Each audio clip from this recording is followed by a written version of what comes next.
शेतकरी ज्या पावसाची वाट पाहत होता, पाऊस सगळीकडेच राज्यामध्ये पाऊस बऱ्यापैकी पडत आहे आणि विशेषतः धरणामध्ये पाण्याची सुद्धा पातळीमध्ये वाढ होत आहे. पावसाचा विचार केला तर फक्त सध्या मराठवाड्यामध्ये पाऊस हा कमी दिसतोय, परंतु येणाऱ्या दिवसामध्ये तिथून पाऊस पडेल असा अंदाज आहे. राज्यामध्ये आज जर पावसाची जर टक्केवारी आपण पाहिली तर कोकण विभागामध्ये 111% पाऊस पडलेला आहे, नाशिक विभागामध्ये 83% पाऊस पडलेला आहे, पुणे विभागामध्ये 87% पाऊस पडलेला आहे, मराठवाडा विभागामध्ये 77% पाऊस पडलेला आहे आणि विदर्भामध्ये 73% पाऊस पडलेला आहे. राज्यामध्ये एकूण पावसाची सरासरी 94% एवढा पाऊस पडलेला आहे. विदर्भामध्ये पाऊस हा कमी दिसतोय, कोकणामध्ये पाऊस हा जास्त आहे आणि निश्चित प्रकारे पेरणीच्या बाबतीमध्ये जर सांगायचं झालं तर राज्यात आपल्याला आज अखेर सरासरीच्या साधारणतः 84% पेक्षा जास्त पेरणी ही आपल्या राज्यामध्ये झालेली आहे. पेरणीमध्ये अमरावती विभागामध्ये आघाडी आहे, 92% पेरणी आहे आणि सर्वात कमी पेरणी ही ठाणे विभागात झालेली आहे. आणि निश्चित प्रकारे आपल्याला माहिती आहे की ह्या वर्षी मकेचं प्रमाण, मकेची पेरणी ही सर्वात जास्त मका आणि सूर्यफुलाची झालेली आहे आणि त्यामध्ये निश्चित प्रकारे सूर्यफूलच्या बियाण्याच्या बाबतीमध्ये काही तक्रारी पण काही उगवण्याच्या बाबतीमध्ये राज्यामध्ये होत्या. त्या बाबतीमध्ये बऱ्याचशा कंपन्या बाबतीमध्ये तक्रारी प्राप्त झाल्यानंतर अनेक साधारणतः 85 कंपन्यावरती आपण FIR दाखल केलेले आहेत आणि ज्या शेतकऱ्यांचं बियाणं ताबडतोब तिथं बदलून द्या आणि त्या शेतकऱ्यांना निश्चित प्रकारे मदत करण्याचा निर्णय हा शासनाने निश्चित प्रकारे घेतलेला आहे. सोयाबीनच्या बाबतीमध्ये आपल्याला सांगायचं झालं तर साधारणतः आज अखेर साधारणतः 45 लाख 10 हेक्टर एवढी पेरणी ही आपल्या राज्यामध्ये झालेली आहे. आणि एकूण तक्रारीचं जर पाहिल्या साधारणतः तक्रारीमध्ये एकूण साधारणतः 24,000 हेक्टर एवढ्यावरती सोयाबीन बियाण्याच्या तक्रारी प्राप्त झालेल्या आहेत. त्या बाबतीमध्ये आमचे सगळेच कृषी अधिकारी, खालचा आमचा सगळा कृषी स्टाफ हा फील्डवर आम्ही सर्वांनी कालच सर्क्युलर काढलेला आहे आणि शेतकऱ्यांना जिथे मदत करता येईल, जिथे शेतकऱ्याला सहकार्य करता येईल तो करण्याचा प्रयत्न आम्ही निश्चित प्रकारे घेतलेला आहे. खताच्या बाबतीमध्ये सुद्धा आज अखेर आपल्याला माहिती आहे की खत हे राज्यामध्ये खताचा साठा हा आपल्याला जी आपली मागणी त्याप्रमाणे उपलब्ध आहे. आज अखेर त्यापैकी आज अखेर जर शिल्लक पाहिला तर युरियाचा साठा आपल्याकडे शिल्लक आहे. DAP, MOP संयुक्त खते सांगायचं तात्पर्य की खताच्या बाबतीमध्ये शेतकऱ्यांनी कुठेही घाबरण्याचं कारण नाही.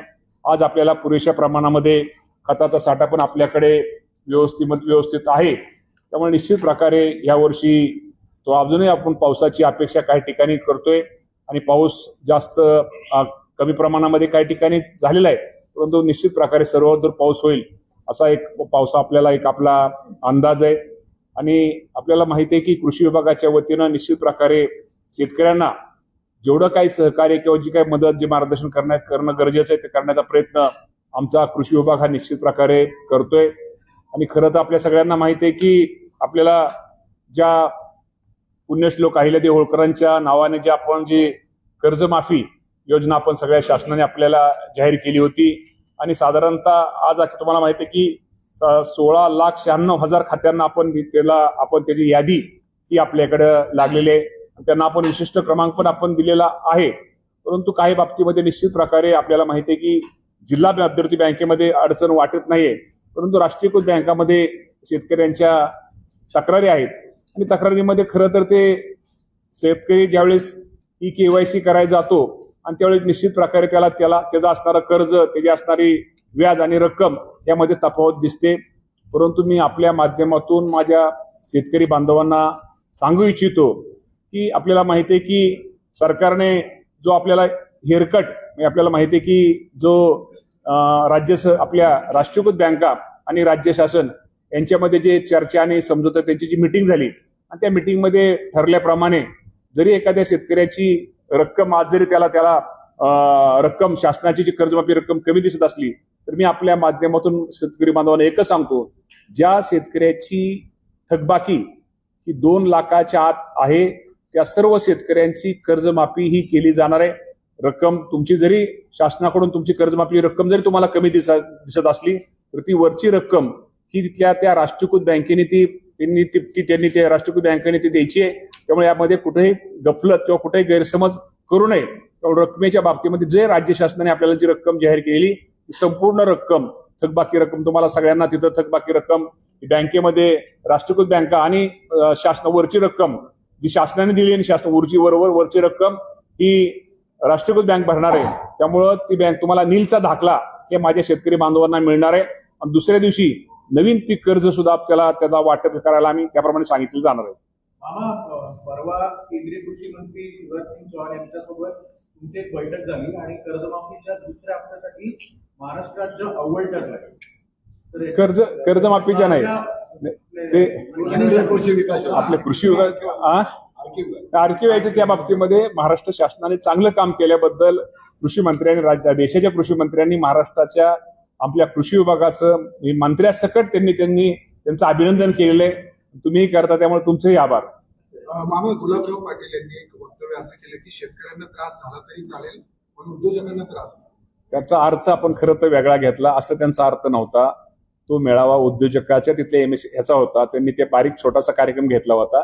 त्यामध्ये त्यांनी सांगितलं होतं त्याचा शेतकऱ्यांना असा अर्थ नव्हता की आम्ही सहन करतो. म्हणजे गुलाबराव पाटील स्वतः शेतकरी आम्ही सहन करतो, पण ते पलीकडे उद्योगांना जर लाईट नाही दिली तर ते सहन करू शकणार, असं त्यांच्या बोलण्याच्या अर्थाचा अनर्थ झाला.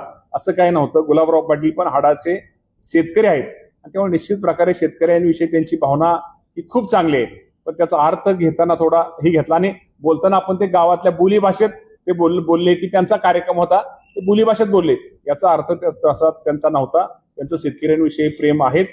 उलट शेतकऱ्यांना वीज मिळावी, कर्ज माफी मिळावी, शेतकऱ्यांच्या प्रश्नाविषयी आम्ही ज्यावेळेस कॅबिनेट मिटिंगमध्ये पाहतो तर शेतकऱ्यांविषयी त्यांना अत्यंत एक जिव्हाळा असतो आणि त्यांची मांडणी ही शेतकऱ्यांविषयीच असते. पावसाच्या संदर्भामध्ये कृषी महाविद्यालयात एक कार्यक्रम झाला मी माहिती IMDने अंदाज वर्तवला होता पाऊस कमी होईल आणि डॉक्टर रामचंद्र साबळे सरांनी सांगितलं की घाबरू नका, चांगला पाऊस होणार आहे. तर तुम्ही त्यांचा विशेष सत्कार केला होता. जो माणूस दरवर्षी चांगला अंदाज वर्तवतो तो बऱ्यापैकी खरा येतो. तर अशा माणसाला मी साबळेसाठी प्रयत्न करणार 100% साबळे सरांना मी जाता पर्सनली थोडा अजून सगळं संपू दे, थोडा मराठवाड्यात अजून जरा पाऊस वगैरे थोडा सगळे होऊ द्या. मी स्वतः साबळे सरांच्या घरी जाऊन मी त्यांना ठीक आहे पुरस्कार हा तो भाग वेगळा आहे, मी स्वतः माझ्या हाताने त्यांना पेढा भरवणार आहे. पंजाबराव यांचे अंदाज खरे म्हणजे आता सगळ्याचेच ऐका ना,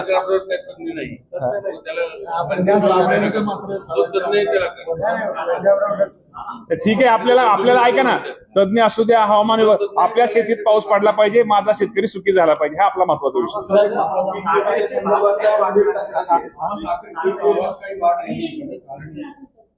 साखरेच्या भावात चांगली वाढ झालेली आहे, अभिनंदन. त्याचा फायदा निश्चित प्रकारे साखरेचा भाव वाढल्यानंतर त्याचा फायदा शेतकऱ्यांना होणार आहे आणि शेतकऱ्याला चांगल्या प्रकारचा ऊसाचा दर मिळणार आहे. अभिनंदन आहे केंद्र सरकारचे चांगले धोरण चाललेले. संभाजीनगरमध्ये पीक विम्याच्या धोरणांमध्ये मोठे गोंधळ दिसून येतोय. 7 लाख शेतकऱ्यांची संख्या कमी झाली पीक विम्याच्या बाबतीमध्ये. पीक विमा भरलेले नाहीये शेतकऱ्यांचे. याचं नेमकं कारण काय आणि धोरणांमध्ये काय लायकी नाही ज्यामुळे इतके मोठ्या प्रमाणावर कमी झाले? असं धोरणामध्ये वगैरे बदल नाही. गेल्या वर्षीचं जे पीक धोरण होतं, मला वाटतं पीक विमा धोरण होतं, तेच धोरण ह्या वर्षी पण आपण तेच घेतलेलं आहे. यामध्ये पीक कापणी प्रयोगावरच घेतलेलं आहे. पूर्वी आता ते ट्रिगर जादा होते. ट्रिगर जादा असताना किती अडचणी आल्या, काय काय झालं, 1 रुपयात तुम्हाला सर्वांना माहिती आहे. तर हे अडचणी येऊ नये, ह्या परत शेतकऱ्यांना कुठं पीक विमा सुटसुटीत असावं यासाठी ही नवीन योजना म्हणजे योजना गेल्या वर्षी 2 वर्षापासून चालू आहे. मला वाटतं कैलासवासी अजितदादा पवार साहेब, देवेंद्र फडणवीस साहेबांनी केलेले. ठीक आहे, त्यामध्ये काय शेतकऱ्याला अडचणी असतील निश्चित प्रकारे त्या अडचणी दूर करून त्या बाबतीमध्ये शेतकऱ्यांना मदतच केली जाईल. बोगस बियाण्यांच्या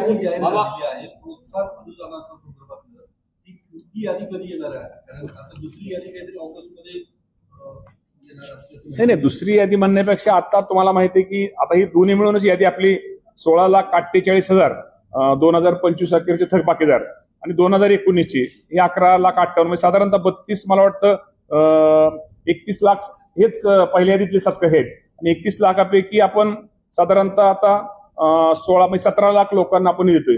ह्यातच कुणाच्या काय अडचणी वगैरे ते हे पहिल्यांदा हे संपवायचे. साधारणतः कुठले जे 2019 आणि 2000 जे थकबाकीदार पहिली यादी त्याचे 2 याद्या 2 लाखाच्या आतल्या ते याद्या पहिल्यांदा आपण ते संपवतो. त्यानंतर आपण ओटीएस जे 2 लाखाच्या वरच्या रकमा आहेत ज्या भरून ती संख्या कमी आहे त्यानंतर आपण करतोय. आणि त्यानंतर प्रोत्साहन, नंतर तिसरं प्रोत्साहन जे 50 रेग्युलर कर्ज भरतात त्यांना 50,000 रुपयाची ती आपली तिसरी चौथी यादीमध्ये ती होईल.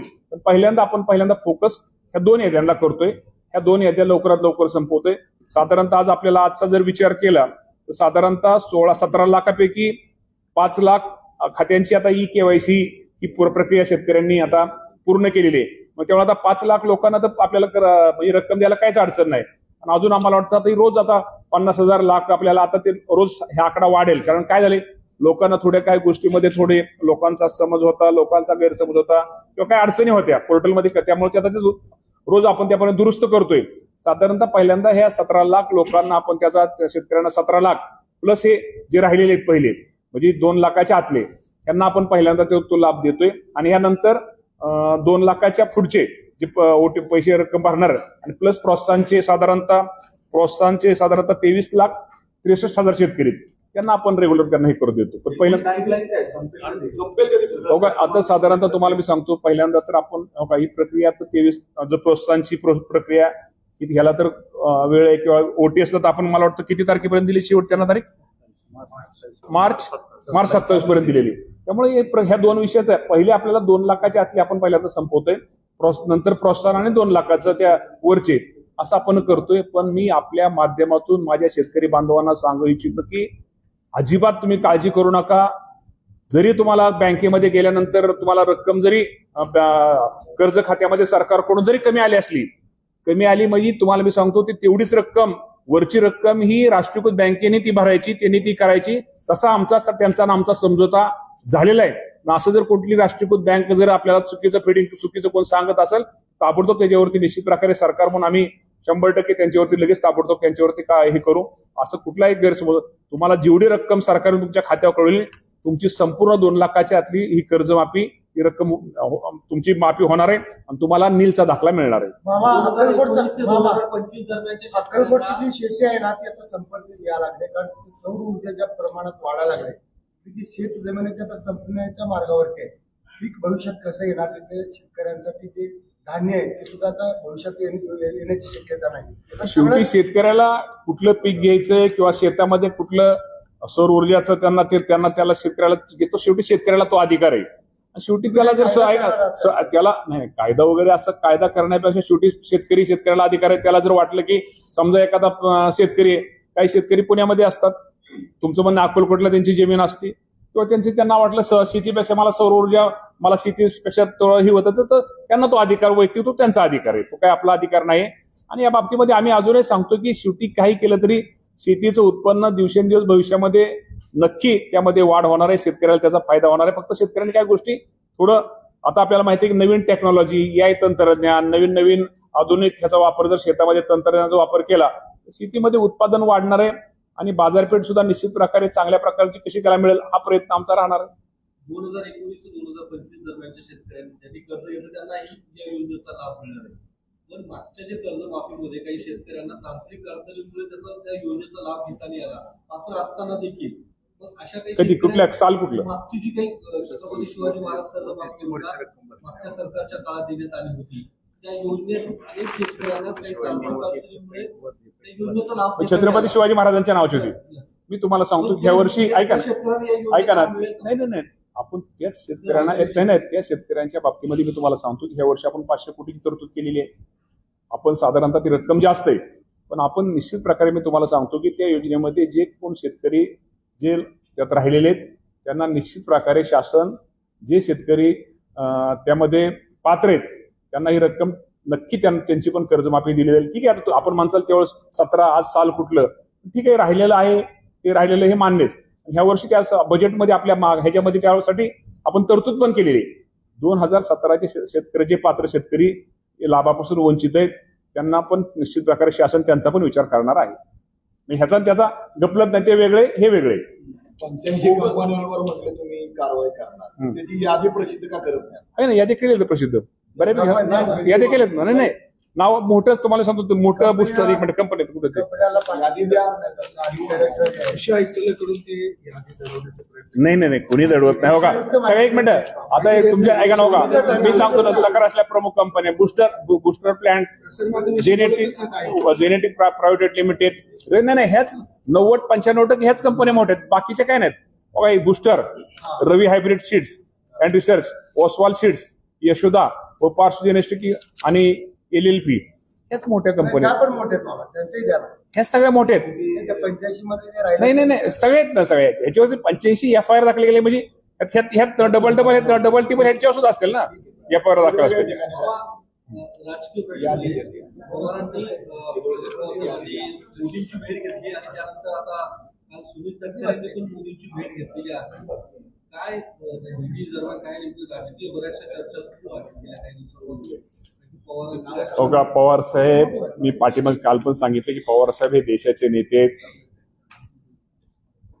त्यांना कुणी भेटू शकतं, त्यांचं मार्गदर्शन कुणी घेऊ शकतं, त्यांचा सल्ला कुणी घेऊ शकतं. आणि त्यामुळं त्यांना भेटणं किंवा त्यांनी कुणाला भेटणं यामध्ये राजकीय काय विषय नाहीये. पवारसाहेब हे देशाचे नेते आहेत. मला वाटलं की कृषी विभागाच्या संबंधित काय आपल्याला सल्ला घ्यायचा आहे तर मी पवार साहेबांना भेटू शकतो की केव्हाही कधी भेटू शकतो. याचा अर्थ तो काय राजकीय विषय राहतो. तुमच्या प्रदेशाध्यक्षांनी मोदींची 100% प्रदेशाध्यक्ष हे आमचे प्रदेशाध्यक्ष आहेत. मोदी साहेब हे देशाचे नेते आहेत, देशाचे पंतप्रधान आहेत. त्यामुळे त्यांच्याकडून निश्चित प्रकारे त्यांच्या विभागाकडे असेल किंवा राज्यासाठी काय त्यांना आणायचं असेल किंवा बाकीच्या गोष्टी असतील ते कधी किंवा आपण म्हणला राजकीय ते राजकीय त्यांच्याशी चर्चा करू शकतात, बोलू शकतात. तो तेवढा त्यांना मोदी साहेब शेवटी आमच्या महायुतीचे प्रमुख आहेत त्यामुळे त्यांना तो तेवढा अधिकार आहे मोदी साहेबांना आणि अध्यक्ष म्हणून त्यांना पण तेवढा अधिकार आहे. चर्चा ज्या सुरू आहे चर्चा लिमिटेशन मध्ये तुम्ही शरद पवार तुमच्या NDA सोबत राहतील किंवा पॅसिव्ह राहतील आणि ते बिल मंजूर करून घेण्यासाठी जे प्रयत्न सुरू आहे त्यात त्यांना इंडिया आघाडीमध्ये घ्यायचे प्रयत्न सुरू आहे शरद पवारांच्या पक्षाला. आता या बाबतीमध्ये जे आमचे एनडीचे प्रमुख एनडीएचे नाही या बाबतीमध्ये मी सांगितलं ना, या बाबतीमध्ये जे आमचे प्रमुख आहेत त्यांच्या वरिष्ठ पातळीवर चर्चा सुरू असेल. हा काय आपल्या राज्याचा विषय राहत नाही त्यामुळं माझ्या कानावरती काही नाही, परंतु हा विषय त्यांचा असल्यामुळे निश्चित प्रकारे शेवटी कुठलाही पक्ष कुठलाही वरचे वरिष्ठ त्यांच्या एखादं बिल मंजूर करून घेण्यासाठी असेल किंवा कुठली एखादी असेल तर शेवटी एकमेकाला मदत सहकार्य करत असतात. मामा थेट प्रश्न, विलिनीकरण होणार आहे की नाही, तुमचा पक्ष किंवा तुमचे पक्षश्रेष्ठी त्यासाठी राजी आहेत की नाही? पवार साहेबांनी हा विषय संपवला. माहिती अशी तुमचे वरिष्ठ त्याला राजी नाहीये. नाही या बाबतीत ऐका ना, आपला प्रश्न एकदम बरोबर आहे. या बाबतीमध्ये शेवटी आपल्याला सगळ्यांना माहिती आहे की आमच्या राज्याच्या प्रमुख सुनेत्रावहिनी पवार आहेत, आमचे तटकरे साहेब आहेत, आमचे पटेल साहेब आहेत, आमचे भुजबळ साहेब आहेत. ही मंडळी आमची वरिष्ठ आहेत. वरिष्ठ शेवटी हा निर्णय वरिष्ठांचा आहे आणि वरिष्ठ जो निर्णय घेतील तो आम्हा सर्वांना नक्कीच तो मान्य आहे. त्यामुळे वरिष्ठ हा निर्णय वरिष्ठांचा आहे आणि वरिष्ठ जो निर्णय घेतील तो आम्हा सर्व आमदारांना मान्य आहे. वरिष्ठांची इच्छा काय? वरिष्ठ तयार आहेत की नाही विलिनीकरणाला? माहिती अशी वरिष्ठ तुमचे तयार नाहीत विलिनीकरणाला? नाही आता तयार आहेत का ना आहेत म्हणण्यापेक्षा शेवटी त्यातनं आम्ही एकत्र बसून चर्चा आमच्याशी होईल. चर्चा झाल्यानंतर चर्चेत नक्की ते काय तर आमच्या समोर प्रस्ताव मांडतील त्यावेळेस आम्ही निश्चित चर्चा करू. तुम्हाला अशी काही भीती आहे की विलिनीकरण झालं तर पुन्हा तुमचा पक्ष हायजॅक केला जाईल?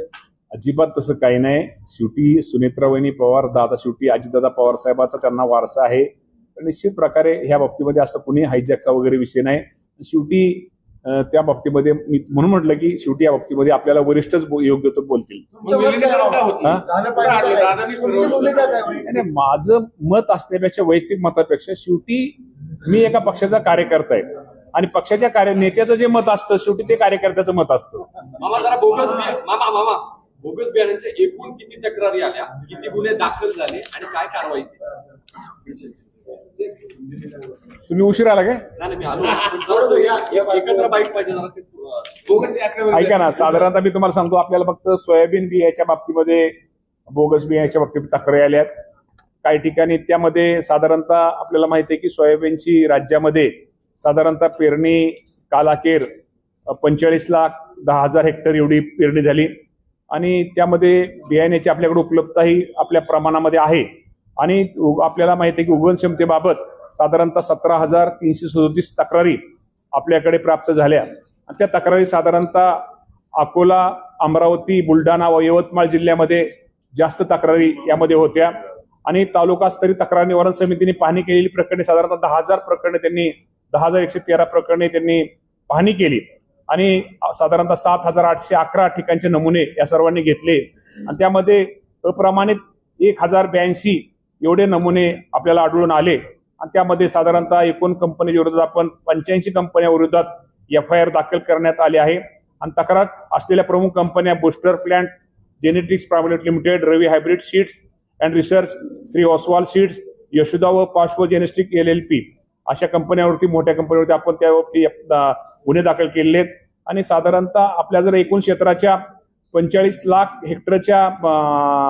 तुलनेत साधारणतः 24,000 हेक्टर हे बाधित क्षेत्र आज आपल्याला आढळलेलं आहे. आज गुरुपौर्णिमा आहे. हा. गुरुपौर्णिमेला तुम्ही अजितदादांना भेटून शुभेच्छा देत होता, त्यांचा आशीर्वाद घेत होता, मात्र आज दादा नाही. अशा पद्धतीने बघा. आपल्या सगळ्यांना माहिती आहे की दादा आमच्या सर्वांचे नेते होते. आज खरंच गुरुपौर्णिमा आहे. दादांचा आशीर्वाद, दादांचा एक आवाज जरी ऐकला आणि दादांना जरी पाहिलं तरी एक मनामध्ये एक वेगळ्या प्रकारची ऊर्जा आमच्या प्रत्येक कार्यकर्त्यामध्ये निर्माण व्हायची. आज दादा आपल्यामध्ये नाही त्याचं निश्चित प्रकारे आम्हा सर्वांना दुःख आहे आणि खरंच दादांसारखा नेता महाराष्ट्रामध्ये पुन्हा जन्मणार नाही. अत्यंत खऱ्याला खरं मानणारा आणि खोट्याला खोटं मानणारा आणि अत्यंत स्पष्टपणे आपली भूमिका मांडणारा नेता आज आपल्यामध्ये राहिलेला नाही. खरं तर माझ्यासारखे हजारो कार्यकर्ते ज्यांचा राजकीय वारसा नसताना सुद्धा दादांनी घडवले आणि दादांनी उभे केले आणि दादांनी आज माझ्यासारख्या कार्यकर्त्यांकडे अशा अनेक कार्यकर्त्यांना या राज्यामध्ये मोठ्या ठिकाणी काम करण्याची संधी दिली. निश्चित प्रकारे यावेळेस दादांची आठवण आजच्या गुरुपौर्णिमेच्या निमित्तानं आम्हा सर्वांना आहे. निश्चित प्रकारे दादांचा आशीर्वाद जरी दादा नसले तर शेवटी दादांचा विचार, दादांचा आदर्श, दादांची शिकवण घेऊन आम्ही सगळेजण काम करतोय आणि दादांचा आशीर्वाद निश्चित प्रकारे आम्हा सर्वांना आहे.